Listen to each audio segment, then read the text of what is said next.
Muy buenos días a todos. Muy nuevamente tenemos en nuestro cronograma del día de hoy una serie de charlas. Vamos a iniciar con la primera, con el tema de detección de caos cuántico con mediciones difusas por José Alfredo de León. Un fuerte aplauso, por favor.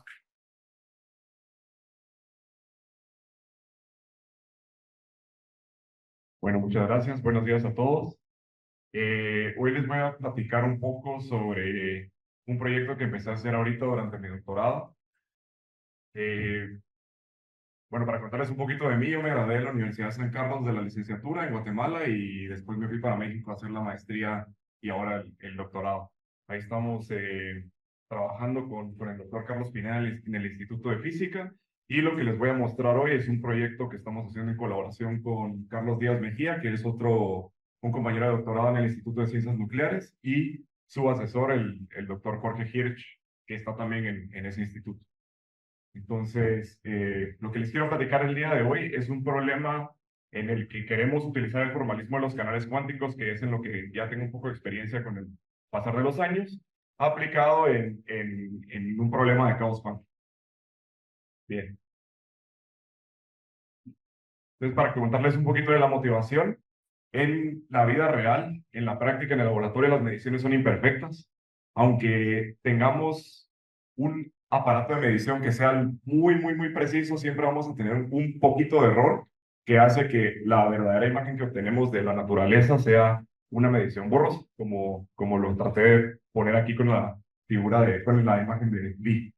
Bueno, no, que no se ve tan borrosa como se veía en mi computadora.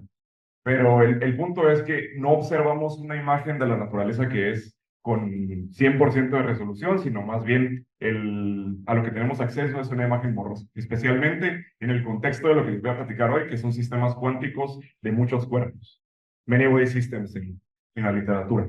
Y queremos saber cómo, si tenemos un formalismo que nos pueda describir cuánticamente este problema, queremos saber cómo afecta esto la detección del caos cuántico. Entonces, en caos cuántico tenemos algunos indicadores que nos permiten saber si el sistema es caótico o si es integrable. Entonces, algunos de ellos son algo que se llama la repulsión de niveles, que es si uno tiene el Hamiltoniano en un sistema de muchos cuerpos y calcula los eigenvalores, entonces uno luego puede calcular las diferencias de energía y calcular la distribución de probabilidad de esas diferencias de energía. Y algo que es prototípico de los sistemas caóticos es que hay casi cero probabilidad de encontrar niveles de energía que estén juntos, lo que se llama como repulsión de niveles. Entonces, la distribución que sigue es más o menos esta cosa de acá. Pero ahorita, por ahora, lo importante es que se ve un agujero aquí cerca del cero. Otro indicador de caos es si aplicamos la probabilidad de supervivencia, que es la probabilidad de encontrar el sistema en el estado inicial. Un comportamiento de los sistemas caóticos es algo que se conoce como el agujero de correlaciones, que es que el sistema, esta cantidad que es la probabilidad de supervivencia, se va a ir por debajo del límite asintótico al que va a alcanzar a tiempos largos. Y luego otro indicador de caos es medir la entropía de entrelazamiento, que mide qué tan enredado está una parte del sistema con el resto del sistema cuántico de muchos cuerpos. Porque en el régimen caótico alcanza un valor asintótico y en el régimen integrable alcanza otro valor asintótico. De hecho, ayer estábamos platicando con Mariana que otra cosa que creo que no estoy tan seguro, pero que creo que también es típico de la diferencia entre caótico e integrable son estas fluctuaciones que hay. Porque los sistemas caóticos exploran una parte muy pequeña del espacio de Hilbert. Bien.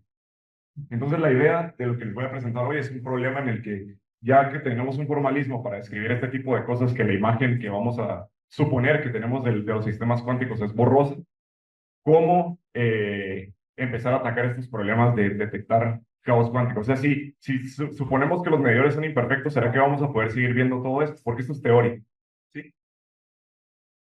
Y entonces, el primer paso a hacer, y que es solo lo que les voy a mostrar hoy, es tratar de ajustar algún modelo teórico a lo que observan los experimentales en el laboratorio. Entonces, aquí les estoy mostrando un experimento del grupo de Greiner, que es un grupo que está en Harvard, me parece. Y lo que me dieron aquí es bosones atrapados, átomos de rubí 87 en trampas ópticas.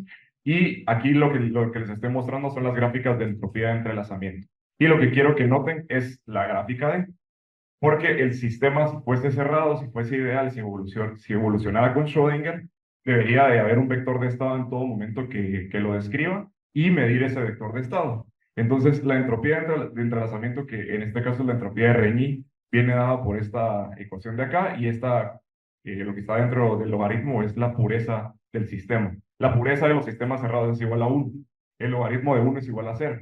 O sea, en esta gráfica D deberían de haber observado que la entropía de entrelazamiento debería ser 0 para todo tiempo eh, en el que midieran. Sin embargo, vean que ni siquiera en las barras de precisión alcanza el 0 las medidas, lo que significa que no es un problema de precisión de los aparatos, o sea, no es que las medidas estén chafas, sino que es algo completamente cuántico. Y yo se lo atribuyo a que este es un sistema de bosones atrapados que evoluciona de manera cerrada, luego lo tienen que abrir, mandarle luz, porque se mide por fluorescencia esto, y ese acto de abrir el sistema, suponemos que es lo que hace que obtengamos valores distintos de 0, porque en ese momento que se abre y antes de medir, el sistema interactúa con su entorno.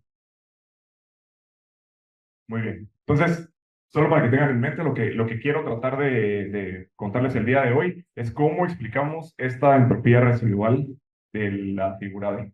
Porque ya con eso es como el primer paso, ya vamos a tener un modelo teórico con el que vamos a poder estudiar todos los indicadores de caos, que no es lo que les voy a mostrar hoy porque todavía no está hecho. Bien, entonces para lo que resta de la charla les voy a platicar sobre el formalismo de mediciones difusas, que es con lo que vamos a describir cuánticamente este problema de ver borrosa realmente la naturaleza. Les voy a hablar de caos clásico para poderles contar un poquito de caos cuántico.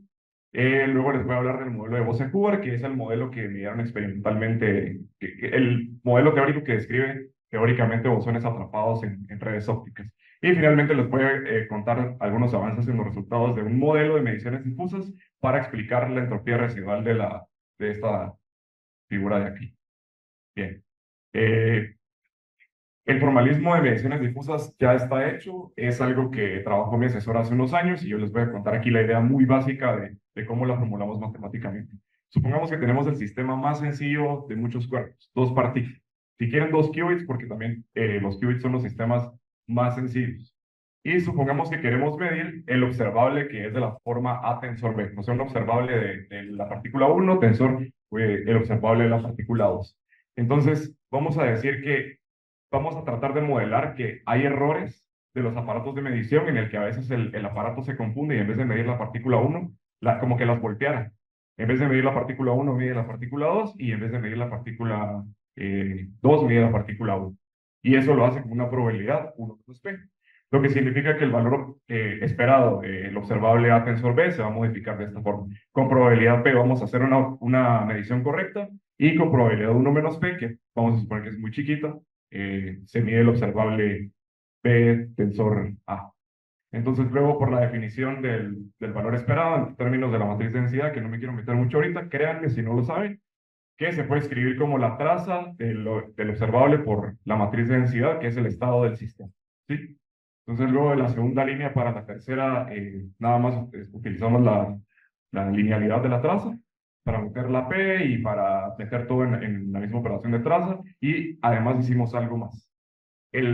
Nos dimos cuenta que B tensor A lo podemos escribir como A tensor B aplicando un swap a ese observable. El swap que hace que se muevan los observables que las intercambie de partículas.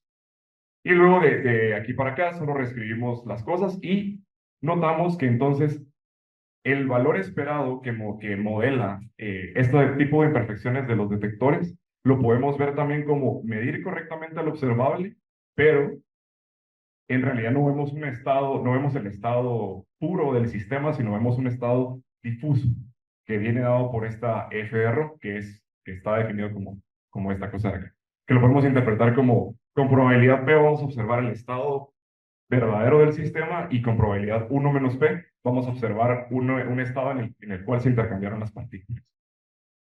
Y es al final lo que queremos decir es que el observable que realmente medimos es el observable difuso, este de acá, y no este de acá que es el teórico, el ideal, digamos. Entonces, solo para darles unos detalles rapiditos de qué es ese F de Rho, en realidad es un canal cuántico que describe matemáticamente al estado que realmente se observa, o sea, el estado difuso, que nos describe esta observación fea, chafa que hacemos. Y la forma más general de este operador de acá es como lo pongo en esta ecuación, que es una combinación convexa de permutaciones de partículas en nuestro sistema. Y aquí pues no hay muchos detalles, pero pueden ir a revisar la referencia si quieren ver todo lo demás. Ahora les voy a hablar rápidamente del caos clásico para poder llegar al caos cuántico y contarles de qué va esto. Creo que un sistema prototípico en la licenciatura de caos clásico, perdón, es el péndulo doble, y como que la idea intuitiva de que el sistema es caótico es el tipo de trayectorias que realiza, que no son, depende de las condiciones iniciales, pero normalmente no es una órbita cerrada. Otro de los sistemas prototípicos del caos clásico es el billar. En este caso les puse el billar de Stave-Bunimovich. Y una forma en que podemos definir de manera más precisa el caos es que tiene sensibilidad a las condiciones iniciales. Es decir, miren aquí las curvas amarilla y roja, que ambas corresponden a dos condiciones iniciales diferentes, pero son ligeramente diferentes. Y algo que entonces que define el caos es que si uno mueve un poquitito las condiciones iniciales del sistema, las trayectorias en el espacio de fase se van a separar de manera exponencial. Y esto se puede medir con los exponentes de Lyapunov. Solo les dejo el término por si alguien quiere luego buscar. Y bueno, luego para ser un poquito más precisos todavía, el caos clásico lo podemos ver en el espacio de fase, en donde aquí les estoy mostrando el espacio de fase de otro sistema que es clásicamente caótico, el rotor pateado. Supongan que tiene un péndulo doble y con cierta periodicidad le pegamos una patada. El espacio de fase se ve de esta forma. Es decir, que si nos paramos en este mar de puntitos, estamos en la región caótica porque vamos a pararnos en una condición inicial así y vamos a estar saltando en vez de seguir una trayectoria cerrada como el del oscilador armónico simple, que son elipses en el espacio de fase. Pero también tenemos que hay regiones de integrabilidad en donde si nos paramos en alguna de esas curvas, va a seguir un comportamiento normal. No vamos a hacer una trayectoria cerrada. Ahora bien, ¿cómo pasamos al caos cuántico? El caos cuántico no se puede generalizar bonito del caos clásico, porque la noción de espacio de fase cuántico se pierde. Existe algo que se llama la función de cuasi probabilidad de Wigner, pero esa tiene el problema de que tiene valores negativos y no podríamos construir realmente un espacio de fase así. Así que hay que utilizar otras cosas. Y aquí les puse que primero no podemos utilizar la definición de que los sistemas cuánticos caóticos son sensibles a las condiciones iniciales, porque vean que por la unitariedad de la evolución del sistema, la distancia que hay entre dos estados iniciales, no importa ni siquiera si están cercanos, si es que podemos definir alguna noción de cercanía en el espacio de Hilbert, se va a mantener igual incluso después de la evolución. Entonces, no podemos utilizar esa definición para definir el caos cuántico. Sin embargo, se utiliza otra que es, de nuevo, les pongo aquí la figura que les puse al principio, que se llama la conjetura BGS, que se tituló en el 84, que es respecto a qué propiedades espectrales tiene los eigenvalores del hamiltoniano del sistema. Entonces, consideren este sistema de acá, que se llama el billar de Sinaí, que es una partícula libre con condiciones iniciales este rectángulo, y luego otro círculo de acá, que la partícula tiene que estar rebotando ahí. O sea, pueden escribir la ecuación de Schrödinger para esa partícula libre con esas condiciones de frontera. Y la conjetura dice que el espectro de energía de ese hamiltoniano tiene que seguir las predicciones de RMT, que es teoría de matrices aleatorias. Que justamente tiene que tener esta característica que les comentaba al principio, que la probabilidad de encontrar dos niveles de energía que estén juntos es nula prácticamente, porque hay repulsión de niveles. Por el otro lado, los sistemas integrables, según esa conjetura, siguen la distribución de Poisson, que básicamente es la distribución del espaciamiento de niveles de números aleatorios. Entonces, ustedes hacen una lista de números aleatorios y calculan esa distribución de probabilidad, les va a dar una Poisson. Y eso se define de esa forma en caos cuántico, que el sistema es integrable. ¿Sí? Entonces, básicamente, quiero que nada más se queden ahorita con que si sigue así, la GOE es caótico, y si es así, es integrable. Muy bien. Ahora les voy a hablar rápidamente del modelo que queremos estudiar, que es el Bose-Hubbard. De nuevo, vuelvan a pensar en la diapositiva de los resultados experimentales. En ese experimento lo que se consideran son átomos de rubídio 87, o sea, átomos bosónicos atrapados en trampas ópticas. Las trampas ópticas se hacen con láseres contrapropagantes que generan como una especie de potencial en la que se pueden atrapar a los átomos bosónicos. Y una primera aproximación para describir a ese sistema es el hamiltoniano de Bose-Hubbard. El hamiltoniano de Bose-Hubbard tiene dos términos, el uno cinético y uno potencial, donde el J es el parámetro de salto que nos dice qué tanto puede saltar un bosón de un sitio a los sitios adyacentes, y el término U es el parámetro de interacción de bosones entre si tenemos dos bosones en el mismo sitio. O sea, qué tanto se van a repeler o qué tanto se van a juntar. Bien.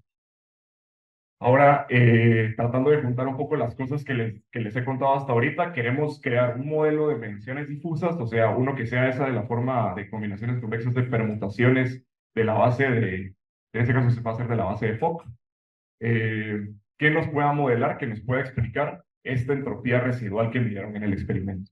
Porque de esa forma vamos a ajustar, podemos decir con cierta confianza que tenemos un modelo teórico que explica qué es lo que ocurre cuando el sistema se tiene que abrir y antes de medirlo, para poder empezar a estudiar todos los indicadores de caos. Perdón, no se los dije, pero según los valores de JU, los parámetros de este hamiltoniano, en cierta región el sistema es integrable y en cierta región el sistema es caótico.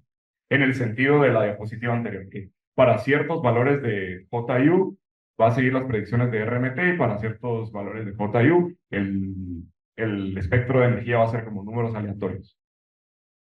Entonces, el primer modelo con el que quisimos hacer esto fue ruido blanco, asumir que tenemos todas las fuentes de ruido cuánticas posibles y que estas como que matan las coherencias en cualquier base. Y vemos que los resultados son estos de acá. O sea, no son buenos. No parece que ninguna curva recta le ajuste a todos estos puntitos de acá. Entonces, ahorita quiero que para las siguientes diapositivas noten que al principio parece haber una caída en la entropía de entrelazamiento y luego parece haber como un comportamiento medio oscilatorio de la entropía de entrelazamiento. Siguiente modelo, un modelo más complicado, ahora sí de mediciones difusas, en el que suponemos que el detector puede medir el número de bosones de un sitio, pero con cierta probabilidad, en vez de apuntarle el sitio I, le apunta a alguno de los sitios adyacentes y mide realmente cuántos bosones habían en esos sitios adyacentes. Y entonces aquí les estoy mostrando resultados para un modelo de primeros vecinos, o sea que el detector se confunde hacia la derecha o hacia la izquierda del sitio que realmente quería medir. Luego, con la curva azul es un modelo a segundos vecinos en el que en vez de medir el detector, en vez de medir el sitio I, mide el I+2 o el I-2. Y además hice otro modelo en el que supuse ambos errores, pero me pareció que algo razonable era que 9 de cada 10 veces el detector se va a confundir a primeros vecinos y 1 de cada 10 veces se va a confundir a segundos vecinos. Y vemos que esta curva ajusta bastante. Bueno, cualquiera de los tres modelos, aquí creo que no se pueden apreciar los detalles, pero ese modelo es suficientemente bueno para los tiempos, yo le llamo los tiempos largos, o sea que como que capturamos esta medio oscilación de la entropía de entrelazamiento. Pero seguimos teniendo el problema de que no se puede, en este modelo no se puede capturar la caída al principio de la entropía de entrelazamiento. Y para eso a Jorge se le ocurrió otro modelo. Siempre dentro del formalismo de mediciones difusas, creo que lo tenía que poner aquí para el siempre dentro del esquema de mediciones difusas, la idea es que tenemos un bosón que está en el sitio I y al medir ese sitio se puede escapar a los sitios de la par. Es más o menos igual al modelo anterior, pero en vez de que el detector sea el que se confunda, son los bosones los que pueden saltar a los sitios adyacentes. Y lo bueno de este modelo es que podemos capturar para cierto valor de la probabilidad de error que haya, o más bien la probabilidad de que los bosones salten a sitios vecinos, nos captura la caída inicial de la entropía de entrelazamiento. Entonces, un poquito para cerrar la plática, les acabo de contar, les mostré unos resultados experimentales de un modelo en el que se puede medir experimentalmente caos cuántico. Nosotros, el objetivo que tenemos a largo plazo es poder ver si tenemos un modelo que nos describa las imperfecciones experimentales o de la naturaleza cuántica del sistema. Con eso queremos después estudiar cómo se modifica el caos cuántico. Pero hasta ahorita lo único que hicimos fue ajustar nuestro modelo para empezar a estudiar todas esas cosas. Y parece que el modelo que es bueno es el de mediciones difusas a tiempos largos, perdón. Y este modelo de que los bosones se escapan parece ser mejor a tiempos cortos, porque captura esta caída de la entropía de entrelazamiento. Entonces parece que lo mejor va a ser una mezcla de esos modelos y con eso estudiar ahora sí los indicadores de caos cuántico. Muchas gracias, ahí está mi contacto por si alguien quiere platicar después.